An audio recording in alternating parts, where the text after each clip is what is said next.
మన దేశంలో గంగా నదిని మించిన పవిత్రమైన నది ఇంకోటి లేదని అంటుంటారు. ఎందుకంటే ఆ నీళ్లు తాగితే సకల పాపాలు తొలగిపోయి మోక్షం దొరుకుతుంది అని చాలా మంది నమ్మిక పడుతుంటారు. కొందరైతే ఇండ్లకు కొంటవై పూజలు కూడా చేస్తుంటారు.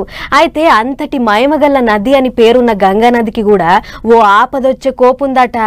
అగ్గ గంగా నదికి ఆపదొచ్చుడేంది అని అంటారా? గీ ముచ్చట చూడురి, మీకే తెలుస్తుంది. ఎండశేగ మోక గంగమ్మ తల్లికి కూడా దాకింది. ఆవ్ గీసారి మన దిక్కు జర్రంత జల్దినే ఇడిచిపెట్టినాయి గాని అటు వారణాసి దిక్కు దంచి ధన్యాలు బుక్కిస్తున్నాయట. ఎండల మోక జయంగా గంగా నది వెనుకకు తగ్గు కథ అవుతుందట. మామూలుగా అయితే 70 నుంచి 80 మీటర్ల ఎడల్పుతోని పారే గంగమ్మ ఎండ రువ్వడి పెరుగుడుతోని దెబ్బకు 30 నుంచి 35 మీటర్ల వెనుకకు గుంజిందట. గిట్ల ఒకటేసారి నదిలో నీళ్లు తగ్గేటోరకు పడవలు తిరిగే సౌలత్ లేక ఒడ్డుకు చేరినాయట. మెట్లకు తాక్కుంటా పోయే నీళ్లు అమాంతం తగ్గుడుతోని పడవలు చాలా మటుకు బంద్ అయినాయట. అందాజా నెలన్నర సంది ఎండలు జోరు మీద కొట్టేటోరకు నీళ్లు రోజుకిన్ని అన్నట్లు గుంజి ఇప్పుడు ఎండిపోయేదాకా వచ్చిందట. చెత్త చెదారం అంతా ఏడిదాన్నే ఇసిరేసినట్లు ఉన్నదట. చుట్టూరా ఎక్కడ చూసినా అన్ని దిక్కుల చెత్త మూటలే ఎక్కిరిస్తున్నాయి. తినిపారేసిన గిన్నెలు గిలాసులు వర్కులు కాగితాలతోని గలీజ్ వాసర ఇసురుకుంటుందట.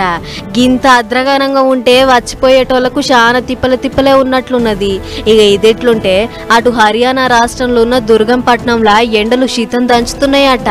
దీంతో ఎండల నిలబడి ట్రాఫిక్ డ్యూటీ చేసే పోలీసోళ్లకు అక్కడి సర్కారు ఏసీలు పెట్టి కుట్టించిన బట్టలను అందిస్తున్నదట. ఇక అంగి దొడుక్కొని బ్యాటరీ గడ్డకు తీగ తగిలిచ్చి కట్కొత్తితే పెయ్యంతా అగడు తలగకుండా సలసల్లగా ఉంటదట.